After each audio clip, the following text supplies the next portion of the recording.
Well, welcome to another sports car story. This time it's all about my 3.8 coupe E-Type, or XKE. It's a 63 car that was built 10 years ago by the same people who built my Roadster. You can check that out in my previous video. This car was done quite differently in the sense that we heavily modified it. I say heavily, we made a lot of changes to it to make it a better driving car. Now the question today is this the perfect build E-Type? Did I do all the right things? Let's go for a drive and I'll talk you through it.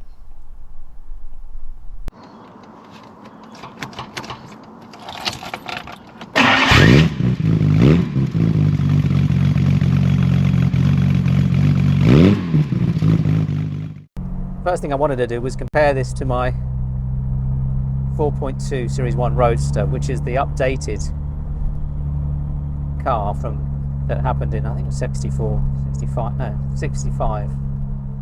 But they kept the original look of the E-Type when they updated it, so it still had the closed-in headlights, but they put a better brake system in with, got rid of the old bellows brake system, and they put full synchromesh gearbox in. So the reason why this in direct comparison is that I've got a much more modern gearbox in this car. It's a Tremac. It's American, and it works really well. It's got a lovely positive change, but it's a 5-speed. And the main reason why I updated it was I didn't like a Moss box. I'm too young to remember crash gearboxes. It's before my time, and I just didn't want to go there. So this ended up as a modified car basically. So I put a Tremac gearbox in, I've put air conditioning in, which means it's got a armrest like a Series 1 4.2. A lot of people think that's sacrilege, but the air conditioning controls are hidden in that, and it works really well. Clayton's of Coventry produce an air conditioning unit that replaces the original heater box. It's not fantastic, but it's so much better than not having air conditioning that it's got to be done, especially if you want to drive these things anywhere in the summer.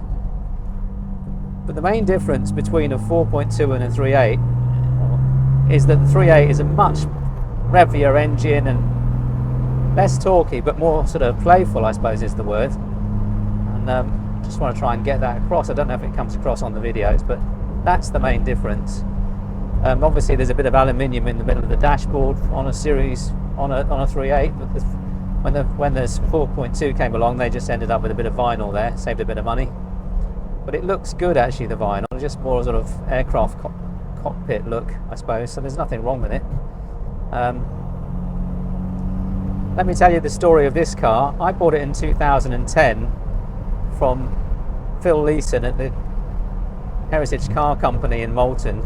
He said he had to buy it himself, but it was just too good a deal. But I bought it off him for the same money as long as he did the work and doing it up. It was already mid-project. The chap who had it before had already had the engine rebuilt to fast road spec. He'd bought a trim kit, a Coopercraft brake kit, the gearbox had already been rebuilt, so a lot had been done.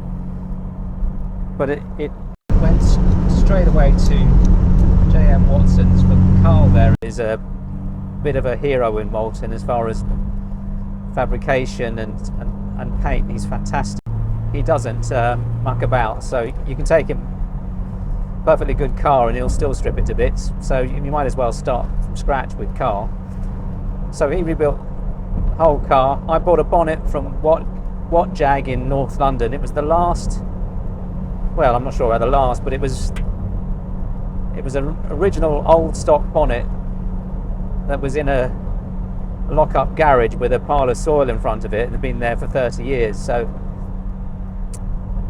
it wasn't one of these reproduced ones, which is still fine, which I got on my later car on the Series 1 4.2 Roadster. So I got that on it early on, probably in 2011 or something like that.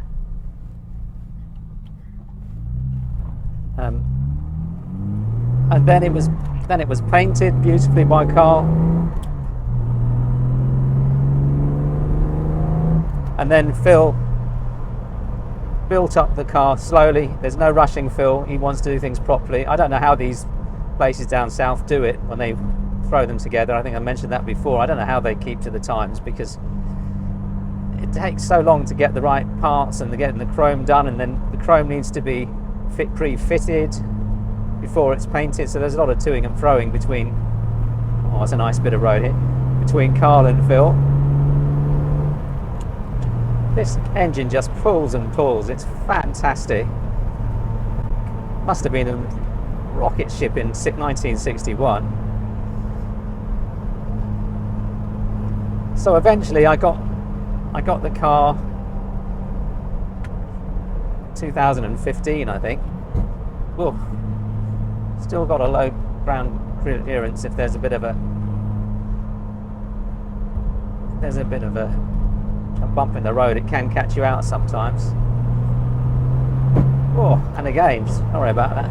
I think you get those double bumps. That's what catches these Jaguars out. They're quite soft suspension. I mean, it's an independent suspension, and really is a fantastic ride. If you watch a James Bond movie, a recent one with a DB5 in it, you can see the actors trying to hold on, because that live rear axle is terrible compared to an E-Type. This rides like a modern car. It's fantastic. But anyway, I always wanted an E-Type. It was built to my spec. Painted it in this colour, which is a Bentley dark blue. A lot of people say, oh, you should be doing non-original colours. There are a lot of E-Types around, so you're not trying to preserve history with these cars. It's not too metallic, so it doesn't look too modern, which I'm pleased about, because I think a lot of the time you can get it wrong with very modern colours on an old car. It starts to show up. So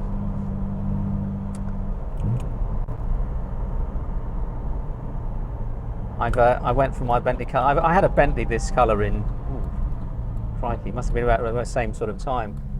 I really like dark blue, and I had a Bentley Continental T in this colour, and I just wanted it replicated, and I loved it. So we ummed and ahed, because it was, again, you always do when you build a car, you and ah about the colour, but I'm still settled, and it's 10 years later, and that's why I've done the Roadster in the same colour, because I knew I was happy with it on the coupe. So why would you not have a brace in the same colour? That was an easy decision. I went for slightly wider wire wheels. I was influenced a bit by the Eagle E-Types on sort of mid-noughties Top Gear, with slightly wider wheels. They just fill the arches. I don't like a tiptoeing early E-Type. It's the one thing I didn't love. But you know, the cars they used in racing did have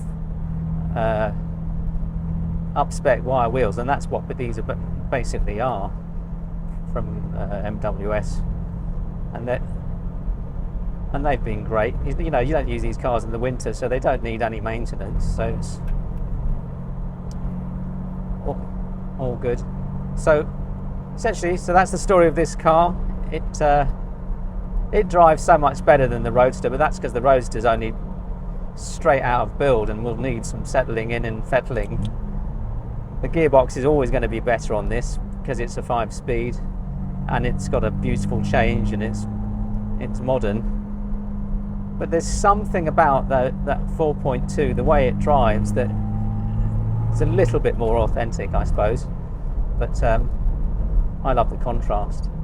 As I keep saying, you know, the world's a pretty horrible place at the moment, and any fun you can get driving a car, whether it's an E-Type or whether it's Honda CRX, I love Honda CRXs, or whatever it is, if you've got a car that you love and you're building, it's just a fabulous thing to drive a car that you've had built or you've built yourself. I'm not clever enough to get on the spanners. I did build an MG Midget once with the help of a mate, but he kept grabbing things off me and saying, I'll do that, I can't watch you. So I am a little bit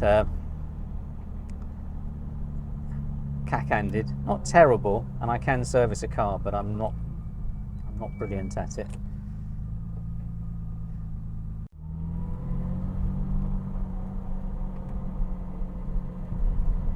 So as I was saying, I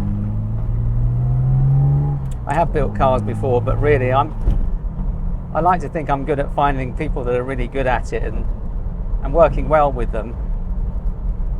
And it's almost like a savings plan. If you're working well with someone who's not going really fast, yes, the money's going out, but it's not going out so quickly that it's affecting your daily life.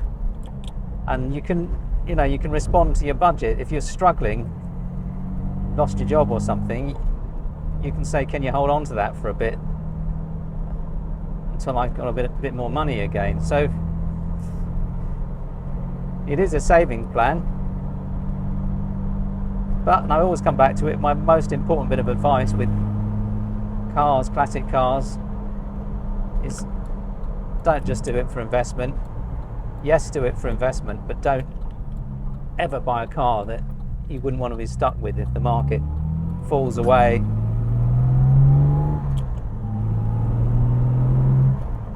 And you're left with it when the music stops. You've got to say to yourself, I still love this car, I don't care. And that, to me, is the essence of enjoying this hobby, is buy cars that you're happy to be stuck with. Can't go wrong. And if you're happy with it, somebody else is going to be. So it'll always be a sellable proposition. And keep cars in as good a nick as you possibly can. I think that's important too.